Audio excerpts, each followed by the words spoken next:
In this video, I'll be showing you how to fix your Android volume automatically going up or down. It's a very simple method, so if you find this video helpful, be sure to drop a like and subscribe. Now there's 3 different steps I want you to take.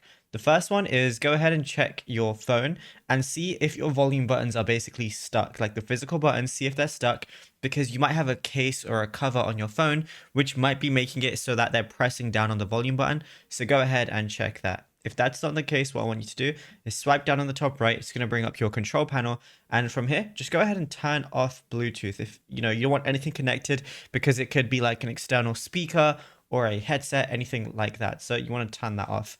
Now, the next thing I want you to do is go to settings and then go to the search and then just type in sound. Once you type in sound, you're going to see sound adapt. So once you go ahead and press that, you're going to see a lot of different things. So you're going to see adapt sound right there. So go ahead and turn off adapt sound. Make sure that's not on, because that can automatically change your volume. But it's as simple as that. Now, if you found this video helpful, drop a like and subscribe.